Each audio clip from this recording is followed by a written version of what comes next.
Fichier Amépi, l'outil de la profession. Être compétiteur, c'est bien. Mais être coopétiteur, c'est mieux. Sur Radio Imo.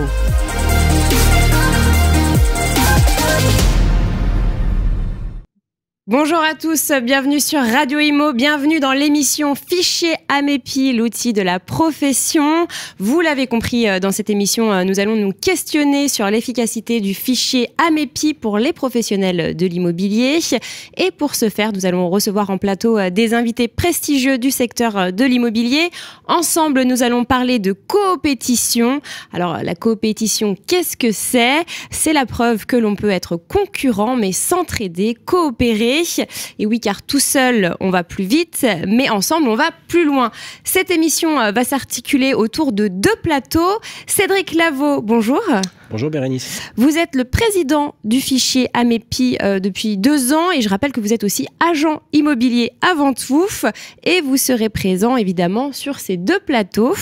Alors avant de rentrer dans le vif du sujet, Cédric, nous allons faire une petite piqûre de rappel. Le fichier Amépi, c'est une association, donc loi 1901, qui fédère des agents immobiliers. Donc le fichier Amépi s'adresse à tous les agents immobiliers, qu'ils soient indépendants ou franchisés. Le but est très simple, en fait, ces agents immobiliers coopèrent pour partager les mandats exclusifs qu'ils ont dans leurs agences. Voilà, ils les mettent en commun. Cédric, concrètement, qu'est-ce que ce concept associatif permet pour les clients, qu'ils soient vendeurs ou acquéreurs ? Alors, concrètement et très simplement, pour les vendeurs, la possibilité d'avoir beaucoup plus de personnes, d'agents immobiliers qui proposent leurs biens à la vente, puisque si je suis détenteur d'un mandat et qu'il y a 40 agents immobiliers dans mon alpha, eh bien tous les agents immobiliers adhérents à cet alpha vont pouvoir proposer le bien à la vente. Et puis si vous êtes acquéreur et puis que vous avez consacré du temps à votre agent immobilier à lui expliquer votre cellule familiale, ce que vous recherchez, vos motivations, votre territoire, ça vous prend du temps à expliquer tout ça, vous avez créé une relation, eh bien cet agent immobilier à qui vous avez délégué votre confiance va disposer de toute l'offre et avec un seul interlocuteur, vous pourrez trouver votre bonheur. Être compétiteur, c'est bien, mais être coopétiteur, c'est mieux. C'est ce que nous allons voir avec nos invités. Tout de suite, le premier plateau. De retour en plateau, Cédric Lavaux, président du fichier Amépi National, est toujours avec moi et nous avons 3 invités qui nous ont rejoints. À votre gauche, Stéphane Fritz, bonjour. Bonjour Bérénice, bonjour à tous. Vous êtes président de Guy Hockey France, je précise. À ma droite, Charles Marinakis, bonjour. Bonjour. Président de Century 21, pareil, du réseau Century 21 France. Exact. Et puis à votre droite, Guillaume Martineau, bonjour. Bonjour. Président d'Orpi. Voilà, tout simplement. Orpi-monde, vous disiez en rigolant tout à l'heure. Bon, alors, nous allons parler donc du fichier Amépi ensemble. Pour en revenir à l'histoire du fichier Amépi, Cédric, le fichier Amépi est né après un voyage aux États-Unis, il me semble, par les fondateurs. Et justement, ils ont, pendant ce voyage, découvert le MLS, donc le Multiple Listing Service, donc la base de données utilisée par les Américains, parce que là-bas, c'est un peu dans leur culture de partager les fichiers, et ils ont décidé de ramener ce fichier en France. Ils se sont dit, mais comment on peut pas ne pas faire ça ? C'est pas possible. C'est pas possible qu'on ne permette pas à nos clients acquéreurs d'avoir plus de vendeurs et plus de chances de vendre leurs biens, et à nos clients acquéreurs d'avoir plus de biens à leur disposition. Donc ils sont rentrés et ils ont créé le fichier Amépi. Alors là, on est avec les têtes de réseau et pas n'importe lesquelles. La question qu'on va vous poser, messieurs, c'est est-ce que vous voyez vraiment une différence depuis votre adhésion au fichier Amépi ? Alors, on va peut-être commencer avec vous, Charles Marinakis. La différence, on essaie de la cultiver, cette notion de fichier partagé, comme l'a rappelé Cédric, on est un peu à l'origine, au travers d'Hervé Bléry, dans l'ancêtre de l'Amépi, ça s'appelait le FFIP, qui était l'ancêtre. Et on a toujours été convaincus, on a des origines américaines, comme vous le savez, la marque Century 21 est américaine, donc on a toujours été convaincus que cette notion de partage qui a été constatée effectivement par mes prédécesseurs aux États-Unis était une absolue nécessité, que c'était l'avenir de la collaboration entre les différents agents immobiliers en France. C'était nécessaire pour la pertinence de notre métier, mais que c'était aussi nécessaire pour nos clients en termes d'exhaustivité d'offres et de demandes. Voilà. Donc oui, nous on voit la différence et on trouve que la perception que peuvent avoir les clients, parce que malgré tout c'est l'essentiel, de la communauté des agents immobiliers qui se rassemblent autour du fichier AMEPI, et puis la vraie collaboration, parce qu'il y a une vraie collaboration factuelle, physique et professionnelle entre les agents immobiliers, donc c'est un élément de fédération qui est fort. Oui, il y a une vraie nuance, il y avait un avant et maintenant il y a pendant, parce que l'aventure n'est pas finie, Cédric nous le confirmera bien sûr. Ouais, on parle même de coopération, hein, c'est ce qu'on disait en introduction. Coopétition, pardon, c'est ce qu'on disait en introduction. Même question pour vous chez Orpi. Du coup, même analyse, parce que mes prédécesseurs aussi avaient participé à cette construction.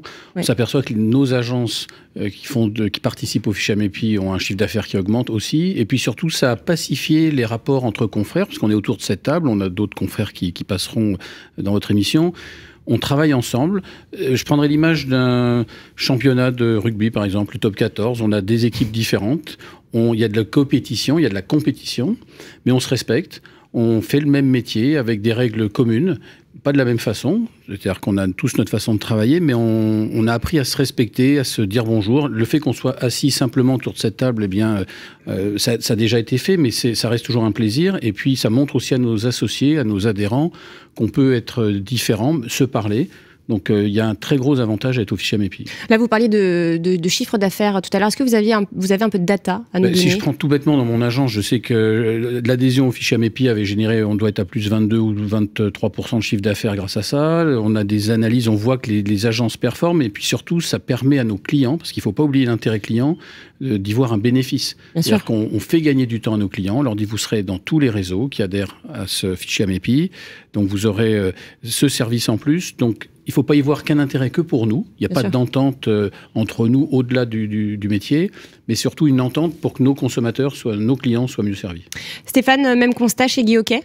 On parle de compétition, de coopération, où on pourrait croire à une entente. Pour le coup, sur le terrain, c'est pas du tout le cas. On est en très forte concurrence entre réseaux. En revanche, le mandat exclusif, puisque c'est de ça dont on... Oui, ça concerne que les mandats exclusifs, voilà, je le rappelle. Aujourd'hui, les mandats exclusifs des professionnels de l'immobilier, le bénéfice est client, en réalité, parce qu'aujourd'hui, un mandat exclusif est vendu avec beaucoup moins de négociations qu'un mandat simple, et aujourd'hui, il est vendu dans un délai beaucoup plus court que les mandats simples. Donc le mandat exclusif est vraiment le bon outil pour le client final, et il était évident de la mise en communauté de ce mandat exclusif au travers d'un outil, et c'est l'AMEPI qui l'a créé, et c'est les professionnels de l'immobilier, soucieux aujourd'hui du service rendu à leurs clients finaux, qui ont créé ça. Donc bien évidemment, on s'inscrit pleinement dans le fichier AMEPI, et on pousse très fortement nos agences pour que tout le monde adhère, et qu'on continue à œuvrer pour améliorer le service au client final.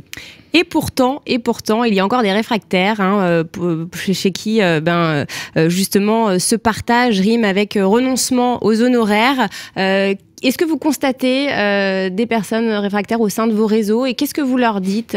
Est-ce que vous comprenez déjà ce positionnement ? Vous savez, quand on est franchiseur, on comprend à peu près tout, parce que notre communauté, elle est révélatrice de la société française. Donc, les gens, ils sont juridiquement et financièrement indépendants, donc ils ont tout à fait la liberté de ne pas être convaincus par tel ou tel type de service. Mais vous savez ce que Stéphane parlait du mandat exclusif, Century 21, ça existe en France depuis 35 ans, et un peu probablement précurseur en matière de mandat exclusif. Il y a 35 ans, ils étaient réfractaires au mandat exclusif, puis ils ont été réfractaires à la communication, puis à la digitalisation, puis au site internet, puis aux réseaux sociaux. Voilà, donc, à toutes les innovations, en fait. Voilà, donc on trouvera forcément des gens qui seront jamais convaincus par telle ou telle solution. En tout cas, après, l'AMEPI, ça s'impose. C'est une situation de fait, si vous voulez, comme l'ont rappelé mes confrères. D'abord, et en premier chef, pour la satisfaction du client, la présentation de l'exhaustivité de l'offre, la rapidité de la cession du mandat exclusif, et puis la coopétition au sens professionnel et positif. Et au-delà de ça, les résultats sont probants. Si ma mémoire me fait pas défaut, c'est plus 7 mandats exclusifs par agence, un peu plus de 46 000 € de chiffre d'affaires additionnel par agent. Donc c'est un fait, ça n'est pas contestable. On peut le contester par principe, mais dans les faits, ça n'est plus contestable. Même, comme le mandat exclusif d'ailleurs. C'est vrai. C'est plus contestable. Guillaume Alors, nous, on a la même chose. C'est-à-dire qu'on a une partie du réseau qui ne veut pas y aller, une partie du réseau qui va, à tel point que la semaine prochaine, on organise un événement immobilier avant notre Assemblée Générale. Et on a proposé à Cédric, donc le président de la MEPI, de venir débattre avec des associés qui sont pour et des associés qui sont contre. Donc, il va y avoir, on a déjà 114 inscrits qui viennent assister à cette conférence pour justement montrer les avantages, peut-être voir aussi l'inconvénient, ce qui fait que ça ne marche pas à certains endroits. C'est géographique ou pas du tout Est-ce qu'il y a des zones qui sont Non, je crois plus... que ça dépend surtout en fait du rapport que vous pouvez avoir avec votre confrère dans la ville. Il suffit que vous ayez eu une mauvaise affaire avec l'un d'entre nous il y a 10 ans, il y a 15 ans, alors on se dit « Ah bah non, mais il y a 15 ans, il m'a fait ça, donc je peux y retourner. » Puis en fait, l'agence a changé, le négo est parti. Donc ça, il faut aussi faire comprendre que, au-delà des différences humaines, il faut regarder le bénéfice, ce qu'on peut apporter. Donc on va, nous, chez Orpi, on a provoqué cette réunion pour justement crever l'abcès et dire, voilà, que ceux qui y sont parlent, expliquent pourquoi c'est bien, que ceux qui ne veulent pas y aller nous disent pourquoi, et puis on essaye, en tout cas, de leur faire changer l'avis, parce que moi j'y crois. Enfin, le fichier AMEPI, c'est un plus. Et Stéphane, chez Guy Hockey, pareil, les franchisés qui refusent d'adhérer au fichier AMEPI, qu'est-ce que Beaucoup ne savent pas, je pense. Beaucoup ne savent pas. On ne fait pas encore le travail pédagogique. On s'est réorganisé depuis peu, à la MEPI notamment. Et évidemment, on pousse très très fortement à l'adhésion. Et donc, on attend aujourd'hui de la MEPI, qu'on a invité également à toutes nos conventions, voilà, de plus d'implication. Et on fait le travail nous aussi, mais on pousse. Mais comme l'a dit Charles, aujourd'hui, on est à la tête de franchise. Et la franchise, ils sont indépendants financièrement et juridiquement. Et ils décident bien de consommer ce qu'ils souhaitent. Je pense que la période qui arrive va obliger les gens à beaucoup plus consommer leurs franchiseurs qui ne l'ont fait jusqu'à présent. Alors ça, on va en parler dans quelques minutes, justement, ce contexte macroéconomique qui se tend pour la profession. Juste avant, vous évoquiez, Charles, une étude en fait où c'est vous, Guillaume, réalisée par le fichier AMEPI dans 5 réseaux. Sur 4000 agences, vous citiez le chiffre de 46 000 euros de chiffre d'affaires, c'est Charles, supplémentaire. Ça, c'est 47 000, je crois, Cédric. C'est un peu une plus de étude 46 000 qui a été, et un peu moins de 47 000. Vous êtes tous les deux, sur la bonne approche. Je ne vais pas vous donner le chiffre au centime près, mais c'est révélateur. Plus 7 mandats exclusifs et plus 46 000 euros de chiffre d'affaires. Ce n'est pas un argument philosophique. C'est avéré. C'est-à-dire que nous avons pris dans chacun des réseaux qui a bien accepté de faire cette étude avec nous, d'un côté ceux qui étaient adhérents au fichier AMEPI du réseau et de l'autre ceux qui n'y étaient pas. Ce qui est intéressant, au-delà du fait qu'il y ait 46 000 euros de chiffre d'affaires moyen en plus sur la moyenne globale de l'étude de tous les réseaux, c'est qu'il y a un point commun à chacun des réseaux. Dans chacun des réseaux, on constate que les adhérents du fichier AMEPI ont toujours un chiffre d'affaires supérieur à ceux qui ne le sont pas. Et ça, c'est une constante. C'est révélateur. D'accord. Après, vous parliez du marché. Je veux dire, le fichier AMEPI a bien compris nos pairs qu'on constitué sur ce tour de table, nos pairs PERS, pas PERES, qu'on constitué sur ce tour de table le fichier AMEPI, l'ont symbolisé, l'ont démontré. On voit sur ce plateau le logo du fichier AMEPI avec 2 petits carrés qui sont un en haut et un en bas, et ils ont un symbole, ils ont un sens symbolique. Le fichier AMEPI est là pour les confrères des réseaux, les agents indépendants, qu'ils appartiennent ou non à un syndicat ou à quoi que ce soit. C'est ouvert à tous les agents immobiliers. Les petits carrés symbolisent que ce fichier est fait pour consolider l'activité quand elle est forte, en hausse, et soutenir l'activité quand elle est en bas. Voilà. Le fichier AMEPI, c'est le liant sacré qui permet à l'activité de performer et à l'agent immobilier d'être le véritable acteur territorial sur son marché. Alors j'ai posé la question qui fâche. Les mandataires, en revanche, ne peuvent pas adhérer au fichier AMEPI. Ce sont les agents immobiliers exclusivement. Alors je rappelle quand même que vous vous basez sur les règles édictées par la loi Hockey de 1970, à savoir un agent immobilier est donc détenteur de la carte T, la carte professionnelle. Il doit posséder un lieu pour recevoir sa clientèle et il doit pouvoir mettre son registre de mandat à disposition du fichier AMEPI en cas de contrôle. Voilà les conditions pour adhérer au fichier AMEPI. Cédric, est-ce que les mandataires pourraient un jour adhérer au fichier AMEPI? Est-ce que c'est quelque chose qui déjà, je pense qu'il faut replacer les choses dans le bon ordre au niveau du débat. C'est pas le fichier Amepi qui refuse l'accès aux mandataires. C'est le fichier Amepi qui, dans le cadre de la loi Hoguet, aujourd'hui, permet aux adhérents, à tous les adhérents qui font de la transaction immobilière et qui remplissent ces 3 règles, de pouvoir adhérer au fichier Amepi. Il se trouve que ce modèle économique, qui n'est qu'un modèle économique, ne répond pas à cette attente, donc ne peut aujourd'hui ne pas adhérer. C'est une situation de fait aujourd'hui, c'est une décision du conseil d'administration. On s'est promis de remettre le sujet autour de la table parce que rien n'est inscrit dans le marbre tous les ans. La MEPI est une association vivante qui doit évoluer, vivre avec son temps, donc rien n'est figé. Aujourd'hui, c'est une position claire et nette du conseil d'administration de ne pas changer ses statuts. C'est aussi un choix et un arbitrage des adhérents, puisque dans l'association, les votants sont les adhérents, nos agents immobiliers, les 220 présidents d'Alpha, qui ont décidé à 85% lors de notre dernière assemblée générale de ne pas changer cette règle statutaire.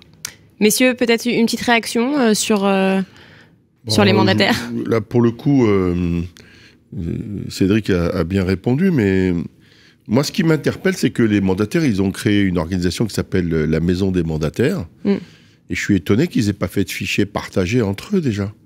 Pourquoi ils ne partagent pas les fichiers entre eux? Nous, regardez, on est là, les patrons de réseau et les indépendants, tu fais bien de le rappeler. Donc, la communauté des agents immobiliers, on s'est rassemblés autour d'un projet commun. On n'a pas fait sécession, on a édité des règles qui d'ailleurs, ont été érigées bien avant la naissance de ce nouveau modèle des agents mandataires. Ils ont créé la maison des mandataires, ils se fédèrent entre eux. Qui commence déjà par faire un fichier partagé entre eux. Ça exprimera profondément une notion de partage. Aujourd'hui, on n'est pas sur on a des business models qui sont totalement différents.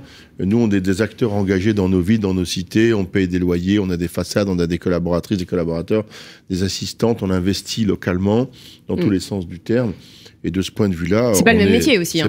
C'est le même métier au sens de la loi Hoguet. Mais on a malgré tout des approches un peu différentes, voilà. Et puis pas les mêmes pour ma part, je l'ai exprimé, mais je peux le redire ici. Moi, en ce qui me concerne, je ne serais pas favorable à l'intégration des mandataires dans le fichier Amepi. Ce qui s'entend totalement. Guillaume, on n'a pas les mêmes contraintes. Moi, je partage complètement l'avis de mon confrère. On n'a pas les mêmes contraintes. On nous contrôle différemment. Des cartes professionnelles. Il y a de la formation. Alors, je sais que les mandataires se forment aussi. Pardon ? Ils en ont aussi de la formation. Ils en ont aussi, mais enfin, je pense qu'on existe. Quand on confie une clé à un agent immobilier, on sait où retrouver sa clé. Enfin, on parle quand même de logement, on rentre chez vous. Un mandataire peut être dans sa voiture, puisqu'il vante la mobilité, mais où le retrouver quand le mandataire n'est plus là, s'il a la clé de chez vous, on sait où nous attraper. Donc, moi, je suis assez... Et alors, surtout qu'on comprenne bien, c'est pas une émission d'entente où on est tous frères, tous amis. On est hyper concurrentiel sur le terrain, mais on partage une vision commune du métier. Et moi, je rejoins parfaitement Century 21. La position d'Orpi ne diverge pas. Il me semble qu'on ne fait pas la même chose. On parle d'immobilier, ils font des ventes, c'est sûr, mais on n'exerce pas de la même façon. Et pour ma part, je n'y suis pas favorable non plus. Stéphane, est-ce que Guy Hockey rejoint Orpi et Century 21 ? Alors non, pas du tout sur ce sujet-là, et c'est bien la preuve qu'aujourd'hui, il n'y a pas de question de personnes, il y a beaucoup d'ententes de personnes. Par contre, il peut y avoir des divergences de points de vue. Je pense aujourd'hui, de la même manière que tout à l'heure je l'ai dit, il y a pas de il y a une compétition, coopération, mais il y a d'abord un souci du service client au travers du mandat exclusif. Il y a un souci aussi de l'exhaustivité de l'offre.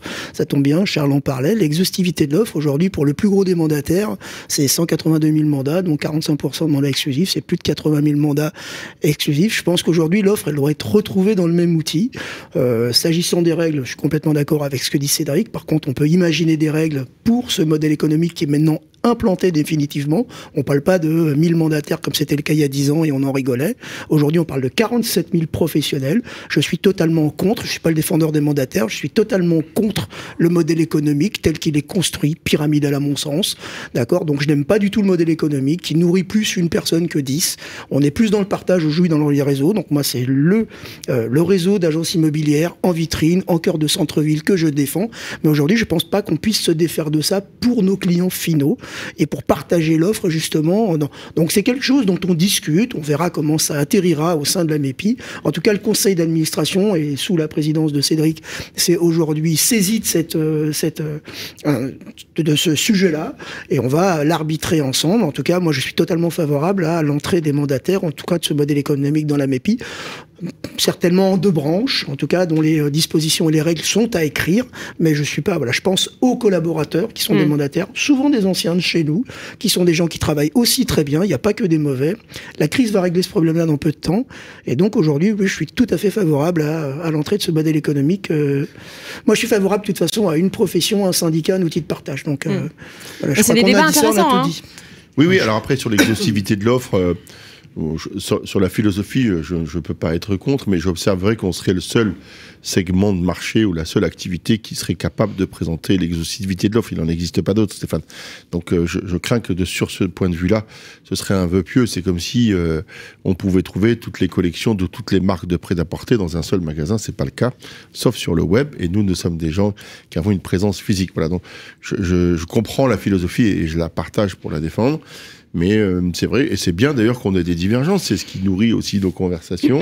Vous allez recevoir d'autres dirigeants de réseau, d'autres agents immobiliers indépendants qui peuvent aussi avoir des avis différents. Après, on est au sein d'une association, il y a une majorité à l'AG qui s'est exprimée. Elle aura l'occasion de s'exprimer à nouveau sous le contrôle de Cédric. Voilà, mais voilà. Après, il ne faut pas qu'on se donne des missions qui ne sont pas le nôtre, qui ne sont pas réalistes. L'exhaustivité de l'offre à 100%, on n'y arrivera jamais, c'est impossible.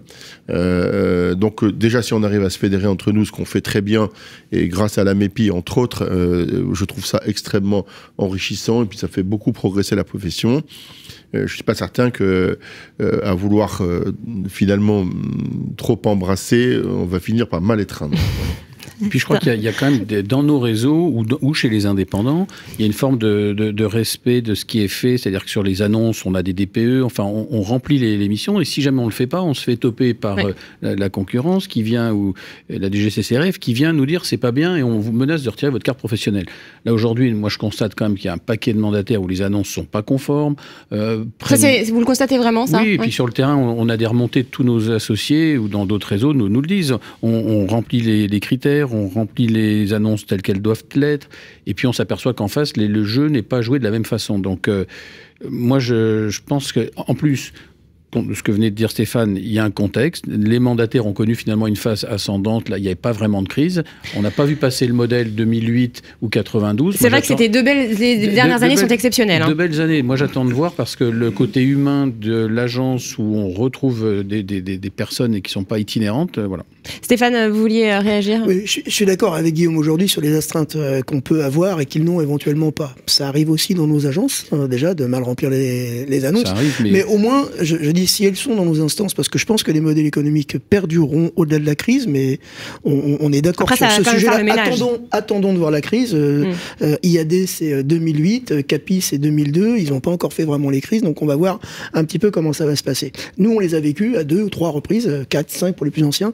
Donc on va regarder. En revanche, les avoir à la table, c'est peut-être, pour le coup, poser des règles qui aujourd'hui ne s'imposent pas à eux. Alors je peux vous donner je ne sais pas si vous avez vu, c'est très intéressant, moi je rejoins ce que dit Guillaume, il y a un dernier rapport de la CLCV, je ne sais pas si vous avez lu ce document, sur les annonces de location. Il faut le dire parce que quand même, je trouve que on a tous fait beaucoup d'efforts sur les 20 dernières années pour être meilleurs dans la manière dont on exerçait notre métier, et c'est pas souvent reconnu cet effort que nous avons fourni. Et la CLCV qui a enquêté sur la légitimité des annonces de location, voir si elles étaient conformes ou pas, je tiens ce rapport à votre disposition, eh bien les modèles d'annonces les moins conformes, qui ont 0 sur 20, c'est les particuliers et le particulier à particulier. C'est vraiment, voilà, je voulais rebondir, et ça va exactement dans le sens de ce que vient de dire Charles. Faut pas oublier la genèse du fichier AMEPI. La genèse du fichier AMEPI, c'est de dire à nos clients qu'ils sont sécurisés s'ils confient leurs transactions à la vente ou à l'achat à un professionnel agent immobilier qui les accompagne tout au long de leur démarche. C'est leur rendre service. Donc, le fait de globaliser l'offre sur ce fichier, ça n'est qu'un fichier, parce qu'après, chacun a son ADN sur la façon dont on va accompagner son client, chacun a sa méthode, chacun a ses formations propres internes, permettent de donner un maximum de chances aux particuliers de reconnaître le professionnel comme étant l'interlocuteur idéal pour l'accompagner. Et parce que ça reste le même interlocuteur pour tout le temps de la vente. Mais parce qu'au départ, ça sécurise le particulier dans l'accompagnement de son projet, parce que le marché du particulier immobilier aux particuliers, plus la législation devient complexe, et elle l'est, plus c'est dangereux, plus il y a risque. Donc le professionnel est un accompagnant majeur dans la transaction, dans l'achat qui sera l'achat d'une vie, bien sûr. Un tiers de confiance. Un tiers de confiance. Et le vœu du fichier AMEPI était de concentrer les données, les fichiers, les biens à vendre, pour que dans l'utopie, il n'y ait qu'un fichier commun. Je rappelle quand même qu'au tout début, le FFIP n'était qu'un fichier de partage des agences franchisées. Le tour de table s'est rapidement rendu compte que l'offre n'était pas assez large et qu'il fallait y associer les indépendants. Donc ce fichier n'a de sens qu'à partir du moment où l'offre est représentative d'un marché. Sinon, elle n'a pas de sens. Donc au jour d'aujourd'hui, il faut que nous restions consolidés sur nos fondamentaux, mais c'est un sujet et un débat qui reste ouvert. Dernière question, on parlait de la crise tout à l'heure, on connaît donc le contexte macroéconomique actuel qui se tend, l'inflation galopante, le pouvoir d'achat des Français qui diminue, l'accès au crédit immobilier qui devient de plus en plus compliqué, les taux remontent, on le voit, on le constate, vous le constatez messieurs, plus que moi au quotidien. 2023 est donc attendu avec prudence par tout le secteur. Comment vous voyez du coup votre adhésion au fichier AMEPI? Est-ce que justement ça va vous permettre de garder le cap dans cette période qui s'annonce compliquée? Alors d'abord, la manière dont vous la décrivez, c'est vrai qu'elle a l'air très compliquée. Ouais, l'année 2023 qui arrive. On a pas tenté de se dire bonne année. C'est Bérénice, là, je me dis, bon, vous avez des cordes ici de disponibles ou pas? Voilà. Bon, je vous taquine un peu. Mais... Non, on sait que ce ne sera pas. Stéphane l'a rappelé. Et peut-être qu'effectivement, sur les 10 dernières années, nos confrères et nos franchisés en ce qui nous concerne, ont vécu, voilà, peut-être qu'ils ont pris des libertés avec un certain nombre de techniques et un certain nombre d'outils parce que les marchés étaient fluides et qu'ils n'avaient pas forcément l'absolue nécessité de les utiliser. Je crois qu'ils vont un peu retrouver ce qu'est Et moi, je suis assez content que le marché se tende un petit peu. C'est un rééquilibrage, en fait. Oui, mais je cherche... Mon souci n'est pas d'éliminer tel ou tel acteur, c'est pas tellement le propos. Le propos, c'est que nous, agents immobiliers, retrouvions des vraies vertus d'agents immobiliers en utilisant nos outils et nos méthodes, notre déontologie, notre sens du service client. Voilà. Et je crois que c'est ce vers quoi on va revenir par nécessité. On l'avait un peu abandonné par facilité. On va y revenir par nécessité. Ça, je trouve que c'est bien. Et le fichier AMEPI, c'est un des éléments de consolidation du service client et de l'accompagnement, si vous voulez, de nos agences. Vous connaissez cette image, tout le monde a vu ce film-là. Quand il fait froid, les manchots se rassemblent entre eux parce qu'ils seront plus folis. Ils vont arriver à résister entre eux. On va être un peu dans cette configuration-là. Plus les agents immobiliers vont se rassembler, les vrais agents immobiliers qui ont choisi de faire ce métier-là, parce que c'est un métier à part entière. C'est plus un job, le métier d'agent immobilier. C'est un métier à part entière. Voilà. Et je crois que ça va nous aider à continuer à travailler mieux ensemble, plus ensemble. Et nul doute que celles et ceux qui seront adhérents de l'AMEPI tireront davantage leur marron du feu que ceux qui auront fait le choix de la totale indépendance. Voilà. Guillaume, Stéphane, même réaction? Je pense que là, Charles a tout dit. Je serais un peu plus dur sur les perspectives d'avenir. Parce que les faits sont là, quand même. On va vous rejoindre, Bérénice, sur ce coup-là. Il ne faut pas écouter les courtiers en crédit. Si vous écoutiez les courtiers en crédit... On écoute tout le monde sur Radio Imo, c'est ça. Les courtiers en crédit sont des soutiens, c'est des soutiens et non pas des ennemis, les courtiers en crédit. Heureusement qu'ils sont là aussi. Et donc, moi, je serais un peu plus dur. Je pense qu'on va être moins nombreux à faire le métier. Et donc, il va falloir, pour le coup, je rejoins pleinement Charles, il va falloir monter notre niveau de jeu. Et l'AMEPI est un des outils, entre autres, aujourd'hui, pour essayer de faire mieux au service de nos clients. Et j'aime beaucoup l'idée des manchots, là. Ouais, c'est mignon cette idée. Guillaume, moi j'ai pas les manchots, mais j'ai mon verre, vous voyez, qui est pas très plein, mais il reste de l'eau. Donc moi je vois plutôt risque ou opportunité, je vois plutôt une opportunité. C'est-à-dire que dans toute crise, on en sort, on souffre au départ et après on en sort grandi. Donc ça va nous permettre de renforcer nos formations, de renforcer le travail en commun. Nous, chez Orpi, on est habitués à partager un fichier commun depuis 1965. L'AMEPI, c'est un moyen de partager aussi. Donc pour moi, c'est une opportunité de se dire on fait mieux, on cherche à progresser. Nos vendeurs vont nous écouter de nouveau, parce que là, on était devenus depuis 2-3 ans, non pas des ouvreurs de porte, mais pas loin. C'est-à-dire qu'on ne faisait plus notre métier de fixer un prix, d'aider à donner un prix. C'est vrai que les pleins pouvoirs étaient aux vendeurs. Hein. Voilà, on arrivait en gros, c'est tel prix, et puis quand on donnait un prix, on disait monsieur, non, ça sera celui-là où vous n'aurez pas le mandat. Donc, on finissait par prendre tout et n'importe quoi. Là, on va se remettre à négocier, à rapprocher les gens, puisqu'il faut rapprocher un vendeur et un acquéreur. Donc moi, je vois dans ce qui s'annonce, il y aura des difficultés, mais c'est plutôt une opportunité de montrer ce à quoi sert notre métier. Parce qu'on est des vrais acteurs, on emploie des gens, il n'y a pas de travailleurs pauvres, il y a des vrais contrats de travail. C'est pas, je fais pas ça, comme dit Charles, un job en passant, je suis pas fleuriste le matin et agent immobilier l'après-midi, ou c'est pas parce que j'ai vendu 3 fois à quelqu'un qui sort de l'école parce que j'ai des copains à la sortie de l'école. Non, c'est un vrai métier qui se fait 12 mois sur 12. Et c'est ce que disait Cédric, vous accompagnez les Français dans un projet de toute une vie. Tous les Français, tous les budgets, on est là pour loger des gens, donc on a un rôle à jouer. Mais on peut parler d'opportunité pour le fichier Amépi aussi, parce que cette période est aussi une opportunité ambivalente pour le fichier Amépi. L'opportunité d'une part pour les futurs adhérents ou les agents immobiliers qui ne le sont pas encore, de se dire que naturellement la condition humaine est un peu faite comme ça. Quand tout va bien, on a une tendance un peu individualiste. Quand les choses sont un peu plus compliquées, on retrouve les copains dans les équipes et on se resserre un peu les coudes et on a tout intérêt à se rassembler.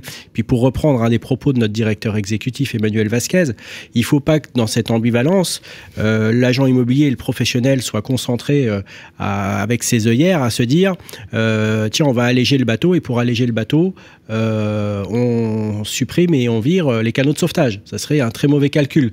Donc le fichier Amépi, on ne l'a pas dit, mais c'est dérisoire. La cotisation, elle est de 1 000 € par an. Pas par mois, hein, par an. Ça sent l'augmentation. Pour attention, il y a peut-être une annonce, qui va arriver là. Annonce. Et il n'y a pas d'économie. Donc il n'y a évidemment pas d'économie. Ce serait une fausse mauvaise idée d'économiser sur cette cotisation. Au contraire, il faut renforcer cette cotisation et y adhérer pour ceux qui n'y sont pas encore, pour retrouver les camarades et être ensemble très très fort sur leur territoire. Vous avez cité Emmanuel Vasquez, on va justement le recevoir sur le plateau. Je libère Charles Marinakis et Guillaume Martineau. Merci beaucoup Stéphane Fritz, vous restez avec nous. Avec plaisir. Cédric Lavaux aussi. On passe au deuxième plateau. Merci messieurs, au revoir. Merci à vous. De retour en plateau, toujours avec Cédric Lavaux, ça va toujours? Toujours très bien. Et toujours avec Stéphane Fritz, président du réseau Guy Hockey. Nous accueillons Eric Alouche, bonjour. Bonjour. Directeur exécutif d'ERA France. Et puis à votre droite, Emmanuel Vasquez, bonjour. Bonjour Bernice. Directeur exécutif du fichier Amépi. Alors messieurs, on parlait tout à l'heure donc de cette adhésion au fichier Amépi. Je vais vous poser la même question, hein, Eric. Pourquoi c'est important pour vous d'avoir adhéré au fichier Amépi? Qu'est-ce que ça vous a amené concrètement comme avantage? Alors nous sommes un réseau d'origine américaine aussi, donc c'est dans la culture. Voilà, donc c'est aussi dans notre culture, qui est de partager des informations pour être plus efficace, pour mieux servir le client. Donc le fichier Amépi est quelque chose qui bénéficie d'abord au client, puisque ça permet à un client vendeur d'aller voir une seule agence, et de manière à ce qu'il diffuse à tous ses confrères qui font partie de ce même fichier. L'acquéreur également, qui va venir voir une agence, aura accès à la totalité de l'offre de tous les gens du fichier Amépi. Donc vous voyez, déjà premièrement, ça aide le client, ça améliore l'efficacité pour le client. Et puis, on voit qu'il y a un lien direct entre les prises de parts de marché, on le voit aux États-Unis, puisque nous sommes d'origine américaine, entre le mandat exclusif et le pourcentage de mandat exclusif, et les parts de marché détenues par les agences immobilières. Voilà. Et puis ensuite, il y a une autre raison, c'est un agent immobilier n'est payé qu'au résultat. Or, lorsque vous avez un mandat simple, vous travaillez, et vous n'êtes pas du tout sûr d'arriver au bout et d'arriver à la vente. Ah oui. Un mandat exclusif non plus. Par contre, au moins, vous êtes le seul à travailler dessus. Donc, vous avez une chance beaucoup plus sérieuse. Du coup, vous pouvez investir beaucoup plus sur la communication, de manière à ce que le mandat, finalement, soit exécuté et ce que la vente se fasse. Voilà, plein de bonnes raisons. Ça motive encore plus. Justement, on va parler des mandats d'exclusivité, parce que, bon, je le rappelle, on l'a dit en début d'émission, mais le fichier Amépi, c'est uniquement pour les mandats exclusifs. En quoi le mandat exclusif permet-il de vendre mieux et plus vite, Stéphane? Deux informations fortes aujourd'hui, c'est 15% de moins de temps par rapport à un mandat simple, et c'est surtout entre 0 et 5% de négociation quand on a plus de 10 à 12% de négociation sur les mandats simples. Pourquoi on peut avoir plus de mandats de négociation sur un mandat simple? Parce qu'il est dans plusieurs agences et que forcément il y a un dumping entre agences qui ne sert pas le vendeur pour le coup, parce qu'il va amener à une négociation et qui redonne la main à un acheteur alors qu'on est sur un marché qui était plutôt vendeur. Donc là aujourd'hui c'est une vraie utilité, le mandat exclusif est une vraie utilité aujourd'hui pour le vendeur plus que pour le professionnel. Et après, comme l'a dit Eric, c'est une aisance du coup de travail pour le professionnel qui va mettre beaucoup plus de moyens sur quelque chose dont il est plus sûr. Voilà. Alors moi j'ai les résultats d'une étude, je ne sais pas si vous l'avez remarqué dans vos réseaux respectifs messieurs, mais ces mandats exclusifs, la part de ces mandats exclusifs a augmenté en 2022, c'est 55% contre 43% en 2021. Est-ce que vous l'avez remarqué aussi Tout à fait. Dans vos réseaux? Tout à fait, on l'a remarqué parce que c'est dans l'air du temps. Le consommateur est de plus en plus exigeant, il attend un service efficace. Et quand vous avez un mandat exclusif, vous pouvez investir beaucoup plus dans le service, tout simplement parce que vous êtes le seul à avoir ce mandat. Donc évidemment, c'est le seul mandat succès aujourd'hui, c'est le mandat et succès pour le client et pour l'agence, puisque finalement ce qui compte c'est le résultat, c'est le mandat exclusif. Stéphane, pareil, vous avez remarqué ce... Oui, on est passé en moins de 40% à 58% de mandats exclusifs. Aujourd'hui, on a même des agences, des pans d'ailleurs, en tout l'Est, je vois, ils sont à 98% de mandats exclusifs. Ils ne travaillent plus du tout en mandat simple et ça fonctionne très très bien. Emmanuel, Cédric, est-ce que ça s'est répercuté sur le fichier AMEPI, justement, cette augmentation nette des mandats exclusifs? Combien il y a d'adhérents déjà au fichier AMEPI? Je laisserai Emmanuel répondre sur la partie AMEPI, mais moi je vais m'exprimer en tant qu'agent immobilier parce que président du fichier AMEPI, c'est pas un métier, je suis également agent immobilier. Et en tant qu'agent immobilier, dans mon agence, pour moi, le mandat exclusif, c'est tout simplement un mandat. Parce que 100% de mes mandats sont des mandats exclusifs. Et ce qui me permet d'atteindre ce chiffre et de finaliser ce chiffre, c'est le fichier AMEPI. Et pourquoi je tiens absolument à ce que 100% de mes mandats soient des mandats exclusifs? Parce qu'aujourd'hui, je me suis attardé à étudier, à observer, à mesurer le temps de travail nécessaire pour rentrer un mandat correctement. Du moment où on reçoit le titre de propriété, où on prend le temps de le lire pour comprendre les particularités et bien rédiger le mandat, aller visiter le bien, faire l'étude de toute la partie technique du bien, conseiller les vendeurs, ce temps de travail est estimé entre 10 et 20 heures. C'est colossal. Le fait d'avoir un mandat exclusif permet d'intégrer ce temps qui est un temps de conseil pour bien vendre, pour protéger nos clients, qu'ils soient vendeurs et acquéreurs, convenablement. En mandat simple, le commercial qui est payé au résultat et l'agence qui est payée au résultat, parce que je rappelle qu'un agent immobilier qui ne vend pas ne gagne rien, va avoir tendance à s'attacher au résultat commercial. Donc le mandat exclusif protège tout le monde. Donc pour moi, le mandat exclusif est un gage de qualité pour l'accompagnement de mes clients et ce qui me permet d'avoir le meilleur taux de mandat exclusif, c'est le fichier AMEPI. Alors, concernant Emmanuel, du coup, ces adhérents au fichier AMEPI, combien sont-ils déjà? Et est-ce qu'il y a eu, du coup, une augmentation des mandats exclusifs partagés en 2022 par rapport à 2021? Oui, parce que comme on peut l'entendre depuis tout à l'heure, en fait, il y a une intelligence collective au niveau de la profession qui a complètement compris. Alors, je vais y mettre une dimension un petit peu plus humaine. Pour un client qui veut vendre son habitation, c'est quelque chose qui est très intrusif, quoi. Je sais que moi, à titre personnel, il y a des gens qui viennent prendre l'apéro à la maison. Pour autant, je leur fais pas voir ma chambre, ni mon dressing. Et c'est vrai que trouver un agent immobilier, en fait, de confiance, c'est quelque chose qui est fondamental. Donc, trouver un interlocuteur unique avec qui je vais pouvoir avoir un cadre qui est bien mesuré, c'est quelque chose qui va me sécuriser. Il y a un deuxième point, c'est identifier le professionnel qui correspond à mes attentes. C'est quelque chose qui va être indispensable. Et on sait que sur le marché de l'offre et de la demande, comme ma pépite, parce que chaque bien immobilier, en fait, d'un particulier est une pépite. Il a vécu 20 ans, il y a les naissances, il y a toutes ces choses-là. On n'a pas envie forcément de l'exposer de partout parce qu'on sait que ça déprécie automatiquement, en fait, la valeur du bien immobilier. Les agents immobiliers l'ont compris et savent bien communiquer vers cette chose-là. Du coup, aujourd'hui, je crois que l'ensemble du consommateur a compris son intérêt à confier son bien en exclusivité. Et puis c'est un vrai atout aussi pour l'acquéreur, parce qu'il faut reconnaître que ces dernières années, c'était un vrai parcours du combattant. Trouver une offre immobilière qui corresponde à mon attente, c'était pas facile. Quand je vais, entre guillemets, chez Stéphane, dans une agence de Stéphane qui est au sein du fichier AMEPI, je peux m'adresser à un interlocuteur sans faire le tour de la place et avoir une vision sur l'ensemble. Donc bien évidemment, l'exclusivité, on a senti l'augmentation au niveau du fichier AMEPI. Il y a combien d'adhérents alors au fichier Amepi Pardon, j'ai complètement oublié de répondre. C'est 3800 personnes aujourd'hui qui sont adhérentes et des belles perspectives sur ces derniers mois. On est en train de voir qu'effectivement, beaucoup de personnes viennent à notre rencontre pour partager. Donc on gagne en efficacité, on l'a bien compris. Eric, est-ce que vous avez déjà des franchisés au sein de votre réseau qui ne veulent pas adhérer au fichier Amepi? Parce que comme on le disait tout à l'heure, pour eux, adhérer, partager son mandat, c'est renoncer à leurs honoraires. Est-ce que vous les comprenez et qu'est-ce que vous leur dites? Alors bien sûr, les agences franchisées RA sont juridiquement et financièrement indépendantes, donc elles ont le libre choix d'adhérer ou pas au fichier Amepi. Ce que nous leur disons, nous, c'est qu'il faut adhérer au fichier Amepi quand il y en a un de créé au niveau de leur zone. Pourquoi? Parce que c'est une manière d'augmenter leur part de marché, tout simplement. En partageant ces informations, ils vont récupérer forcément les mandats des autres. Ils ne peuvent pas avoir tous les mandats de la place, tous les mandats exclusifs. Donc forcément, c'est une manière d'augmenter leur part de marché. Alors on peut se dire, oui, mais du coup, les autres vont vendre mon mandat.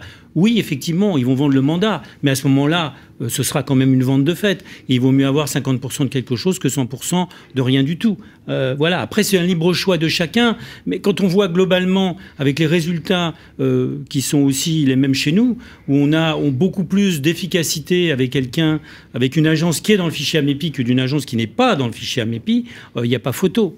Il n'y a pas photo. Donc il faut évidemment faire partie du fichier Amepi. D'ailleurs, qu'on soit franchisé ou qu'on soit agent immobilier isolé, parce que moi je ne dis pas indépendant, les franchisés sont isolés et indépendants, mais ils ne sont pas isolés. C'est toute la différence. Et dans ce monde, être isolé, c'est extrêmement compliqué. Donc quand on est isolé, donc en plus qu'on ne fait pas partie d'un réseau, il faut surtout faire partie de la Bien sûr, c'est vrai que c'est encore plus compliqué pour ces agents immobiliers-là. Emmanuel, vous vouliez réagir? Oui, parce que bon, j'ai pas cette compétence en fait qu'ont chaque président de réseau, mais par contre d'être à la rencontre des patrons d'agence, il y a des choses aussi qui sont intéressantes. Chaque patron d'agence, pour apporter le meilleur service à son client, a besoin d'avoir une équipe qui est structurée, une équipe qui est fidélisée, une équipe qui tient dans le temps. Et j'ai entendu aussi que grâce au fichier Amepi, c'était une façon aussi de recruter, de sécuriser en fait les nouveaux collaborateurs qui arrivaient, et c'était une façon d'accélérer aussi leur niveau de réussite avec une offre qui est beaucoup plus importante. Et ça, c'est quelque chose aussi qui est important, ne serait-ce que pour les patrons. J'ai beaucoup parlé des clients, mais pour les professionnels de l'immobilier, c'est un vrai atout pour fidéliser en fait ces négociateurs. On va parler des mandataires. On a évoqué le sujet tout à l'heure. Il y a eu quelques désaccords. Quel est votre point de vue, Eric Alouche, sur ce sujet? Alors déjà, un mandataire, je ne sais pas ce que ça veut dire, parce que moi j'aime bien qu'on mette des termes précis. Un agent les agents commerciaux. Oui, mais déjà, ça part sur une ambiguïté. Un mandataire, c'est quelqu'un qui est mandaté. Ouais. Un agent immobilier est mandaté. Là, on parle d'agents commerciaux qui sont seuls sur leur zone, avec parfois une maison mère à plusieurs centaines de kilomètres. Forcément, la prestation ne peut pas être la même. Avec un agent immobilier qui travaille sur un marché donné, qui connaît son marché, qui a une carte professionnelle puisque la loi Hoguet l'impose, et qui travaille avec des agents commerciaux indépendants, mais qui se trouve dans cette zone-là. Quand vous avez l'agence immobilière qui est située à plusieurs centaines de kilomètres de là où travaille l'agent commercial, forcément, il y a une distorsion, il y a une difficulté, parce qu'un agent commercial ne peut pas délivrer de conseil juridique, parce qu'il ne peut pas rédiger des actes, donc forcément, la prestation ne peut pas être la même. Donc j'y vois déjà un obstacle technique. Avant de voir d'autres obstacles. Après, quand on voit les résultats, évidemment, on n'a pas du tout les mêmes résultats quand on regarde ces réseaux de mandataires au regard, dit de mandataires, entre guillemets, au regard des réseaux de franchise, où on regarde même des agents commerciaux qui travaillent en agence isolée, puisqu'on est, je crois, à 3 ventes et demie par an. Donc, ce qui ne représente pas grand-chose quand on regarde simplement les statistiques. Alors, bon, voilà, il suffit juste de faire une règle de 3 et on voit le résultat de ces réseaux de mandataires. Donc, j'ai rien contre ces réseaux dits de mandataires, mais j'y vois premièrement un obstacle technique. Et puis effectivement, deuxièmement, je dirais, il faut assurer un service au client quand même qui doit être constant. Or, si vous avez quelqu'un qui ne peut pas délivrer de conseil juridique dans la ville parce que l'agence qui le représente, la carte professionnelle se trouve à plusieurs centaines de kilomètres. Et quand il y a une agence immobilière, vous allez voir un agent immobilier qui détient la carte professionnelle, peut délivrer des conseils juridiques, ça n'a strictement rien à voir. La prestation n'est pas la même. Donc je pense qu'on est là sur une différence de travail, sur une différence de capacité, et forcément, on ne peut pas mélanger les autres. Et puis les genres. Et puis après, il y a encore un autre problème, c'est qu'imaginons qu'on ait un mandataire au sein de l'Amepi et qui ne respecte pas les règles. Qu'est-ce que vous faites ? Est-ce que vous mettez dehors le réseau entier qui a plusieurs milliers d'adhérents agents commerciaux? Vous voyez, donc il y a pas mal d'obstacles techniques à l'adhésion de ces réseaux de mandataires au sein de la MEPI. Voilà pourquoi, pour l'instant, pour moi, c'est absolument pas mûr, bien évidemment. Alors, c'est pas une question de principe d'être contre les mandataires, c'est simplement une question de raisonnement, une question de cohérence. Stéphane, vous vouliez réagir peut-être ou... Non, c'est une très bonne nouvelle que Eric n'y voit pas de raison de principe, mais plutôt une raison technique. Raison technique, ça se règle. C'est ce que vous évoquiez tout à l'heure. Ce sont des règles qu'on pose nous et qu'on écrit nous, donc ça, c'est pas un problème. Il peut y avoir sous la MEPI 2 modèles économiques, un pour des agents immobiliers indépendants sous une seule carte, et un pour les agences immobilières, comme on écrirait un modèle économique...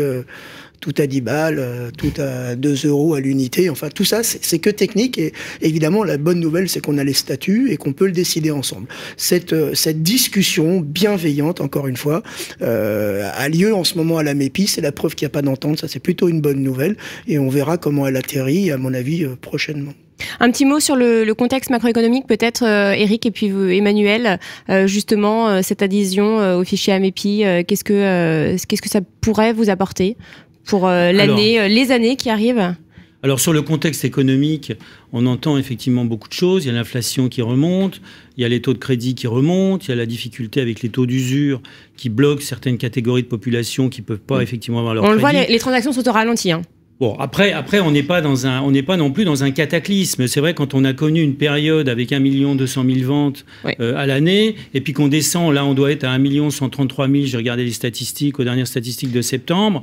Bon, effectivement, ça baisse, mais c'est pas non plus dramatique. On a tous connu des périodes où on était largement en deçà. Si on prend simplement 2017, on était à un peu plus de 900 000 transactions à l'année, vous voyez, et ça fait moins 20%. On ne va pas baisser le marché comme ça du jour au lendemain à 20%. Et en 2017, on était content parce qu'on était après une période où effectivement il y avait beaucoup moins de transactions. Donc je dirais, il faut regarder quand même la réalité aujourd'hui qui est qu'il y a des transactions qui se font, il y a un nombre important de transactions, il n'y a pas de cataclysme, il y a de bonnes raisons de continuer à croire dans l'immobilier tout simplement parce que quand on voit la situation même au regard de l'inflation, aujourd'hui, en période d'inflation, c'est très intéressant justement d'investir dans l'immobilier. Ça permet de préserver son patrimoine de la fonte d'argent que représente l'inflation. Donc c'est plutôt une bonne nouvelle finalement qu'il y ait cette inflation pour les gens qui veulent investir dans l'immobilier. Alors les taux effectivement remontent, mais j'observe simplement qu'ils sont toujours en deçà de l'inflation. Puis en France, on est quand même pas mal loti au niveau des taux. Et comme on est en taux fixe, effectivement, il n'y a pas de danger. Aujourd'hui, si je paye une mensualité à 1 000 €, dans 20 ans, elle sera toujours à 1 000 €, alors que l'immobilier aura changé. Donc plus j'attends pour investir dans l'immobilier, plus effectivement ma mensualité sera élevée. Emmanuel, peut-être une petite réaction De toute façon, Stéphane tout à l'heure, en fait, sur le premier plateau, disait qu'on a connu différentes crises. Et effectivement, on va peut-être rentrer dans un marché un peu plus résilient, mais le besoin de se loger, il est chez tout le monde. Il y a, et encore plus maintenant. Dans certains domaines de consommation, je peux me passer d'acheter ceci, cela. Il y a une chose dont les Français ont besoin, c'est un toit. Donc, quoi qu'il en soit, de toute façon, ce marché, en fait, perdurera de par les mutations, de par les changements, d'autant plus sur un marché économique où les mouvements, en fait, des personnes peuvent être de plus en plus important. J'espère que les naissances ne vont pas s'arrêter à cause de ces problématiques-là et les besoins de logement vont continuer d'évoluer. Donc oui, la transaction, il y aura toujours. Cédric, alors le fichier AMEPI, c'est un outil, on en a parlé, mais c'est aussi une équipe. Oui, c'est un outil animé. C'est-à-dire ? Ce qui fait la particularité de cet outil, c'est-à-dire que ça n'est pas qu'un outil. L'outil, c'est l'outil informatique que l'on a créé, d'ailleurs, qui est Made in Maison. C'est un outil qui appartient au fichier AMEPI. La donnée de nos adhérents sont en un lieu sûr, sécurisé, et elles restent leurs données. Elle n'est pas cessible. Le fichier AMEPI, comme c'est une association, ne peut pas être vendu un jour. C'est impossible. Voilà, donc ça, c'est déjà fondamental. C'est un outil qui appartient à ses adhérents, mais qui est animé, c'est le travail d'Emmanuel, de toutes les équipes. C'est la particularité de cet outil. On s'est rendu compte avec d'autres expériences qui ont voulu être sur ce marché. Le partage de mandats exclusifs en France n'est pas culturel. Donc il faut créer un accompagnement pour faire de la pédagogie. Faire de la pédagogie pour qu'il y ait un apprivoisement qui se fasse et qu'on puisse guider les agents immobiliers à ce qu'ils comprennent l'intérêt pour eux et leurs clients d'adhérer au fichier AMEPI. Bien, tout ça, ça demande des ressources humaines et Emmanuel gère une équipe de 25 personnes au siège sur différents services, du service informatique au service communication événements, au service juridique, à tout le back-office administratif et comptable, à l'animation commerciale également. Voilà, c'est tout un environnement qu'il faut animer avec 220 personnes ressources que tout réseau nous envirait. Ce sont ces 220 présidents d'Alpha, bénévolement, qui, sur les territoires, décident de s'investir pour les autres et animent leur groupe Alpha AMEPI. Quels sont les objectifs de l'association à court, moyen et plus long terme? L'AMEPI, c'est vous, c'est notre slogan depuis 2 ans. Ça veut dire que l'outil leur appartient, mais pas que. Ça veut dire aussi que c'est ce qu'ils vont en faire sur le terrain. Donc l'objectif, c'est de faire en sorte que tous ces acteurs fassent comprendre au plus grand nombre que l'AMEPI est indispensable au business tel qu'il est dans ce monde moderne, à l'avenir, et puis que très clairement, on double les adhérents. Dans 3 ans, 4 ans, on doit être 8000 agents immobiliers adhérents au fichier AMEPI. Et ça doit être une évidence. Voilà, donc c'était le mot de la fin. L'émission se termine, messieurs. Merci infiniment d'avoir été présents aujourd'hui pour cette émission, cette belle émission. Merci Eric Alouche, merci Emmanuel Vasquez, merci Stéphane Fritz et puis merci Cédric Lavoff. À très bientôt sur Radio Imo. Fichier AMEPI, l'outil de la profession. Être compétiteur, c'est bien, mais être coopétiteur, c'est mieux. Sur Radio Imo.